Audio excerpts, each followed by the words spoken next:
Bu Ani, kalau kita melihat ini disampaikan Menteri Keuangan Sri Mulyani, kalau tantangan dari global akan masih sangat volatil sekali di 2024 ini. Apakah Ibu setuju dengan hal itu dan seperti apa daya tahan kita di dalam negeri? Baik Mbak Ane, jadi saya menangkap ini sebagai warning yang relevan. Kenapa relevan? Karena kita harus waspada kan, tetap harus waspada. Karena datanya memang faktanya demikian. Satu, World Bank dan juga IMF kan juga memprediksi ekonomi global di 2024 ini lebih rendah daripada pertumbuhan ekonomi di 2023. Kemudian juga kita melihat bahwa Jerman dan Inggris juga sedang dalam kondisi resesi saat-saat ini ya. Mudah-mudahan bulan depan bisa keluar, tapi kita lihat itu juga warning. Kemudian kita lihat dari Amerika. Amerika sendiri pertumbuhan ekonominya juga walaupun sudah lebih baik ya di 2,5%, tapi juga masih dibayang-bayangi dengan inflasi yang tinggi di angka 3,2%. Ini lebih tinggi daripada bulan Januari kemarin yang di 3,1%. China, saya sebutkan beberapa negara besar ya yang punya relevansi di ekonomi global. China, pertumbuhan ekonominya di 5,2%. Memang lebih baik dari tahun lalu, tetapi ini juga belum pulih dari biasa yang terjadi di China. China itu kan biasanya agak tinggi ya, 7, 8, bahkan kita lihat dulu di 2 digit. Kemudian China juga masih mengalami beberapa situasi di mana harga domestiknya turun atau kita kenal deflasi. Deflasi di China ini mencerminkan bahwa daya beli atau demand agregat di domestiknya juga masih relatif ada kendala begitu, belum pulih sepenuhnya. Ekspor dan importnya pun juga tumbuhnya belum pulih seperti di 2022. Kemudian beberapa negara lain kita lihat juga masih dibayangi, Eropa dan Amerika masih dibayangi pada situasi suku bunga tinggi, yang tentu ini punya implikasi terhadap demand domestik mereka. Bersyukur kita India agak cukup bagus ini ekonomi growth-nya sekitar 7,7% ya. Artinya kita punya harapan dari India. Nah, implikasinya buat Indonesia apa? Sebetulnya ini yang nanti perlu kita lihat. Transmisinya kan kalau di Indonesia itu bisa masuk kalau pertumbuhan ekonomi biasanya dari 4 komponen ya, bisa lewat consumption, investment, atau government expenditure, atau net export. Yang sudah memberikan tanda-tanda bahwa ekonomi dunia ini sedang melemah itu adalah net export kita.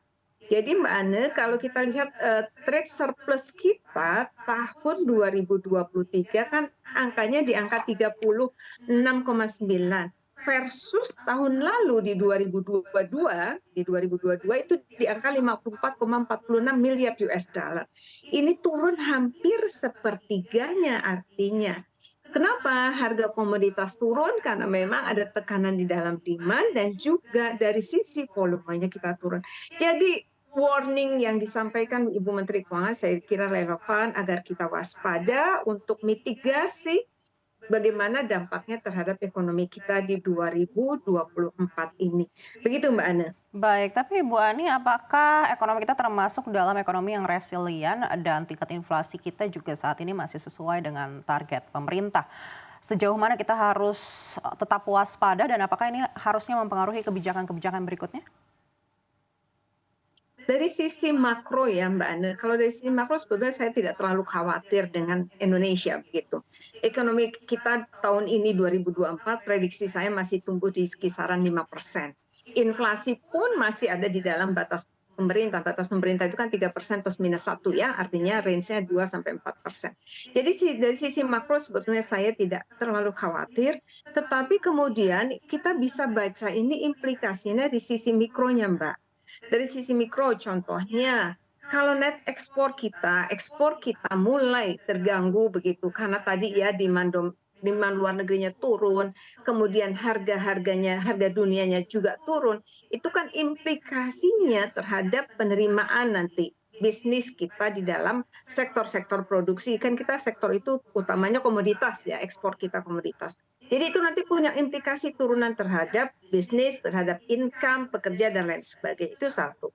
Kedua, yang kalau dari sisi ekspor tadi saya sampaikan dari sisi economic growth-nya saya tidak khawatir, dari sisi inflasinya saya tidak terlalu khawatir, dari makro variabelnya saya tidak khawatir, tetapi dari mikro.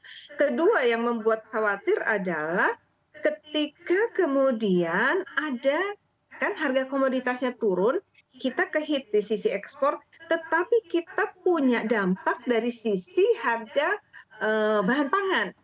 Misalnya beras, gandum, kedelai, jagung yang kita import ini. Nah, ini implikasinya nanti akan dampaknya kepada inflasi. Inflasi di komoditas pangan dan juga nanti masuk misal telur, ayam dan lain sebagainya. Kemana ini larinya? Ini larinya akan menghit golongan miskin, Mbak. Golongan menengah bawah ya, jadi menengah bawah. Kalau menengah atas mungkin relatif lebih aman ya, apalagi golongan atas. Tetapi menengah miskin, terutama golongan menengah ini mungkin akan kena hit.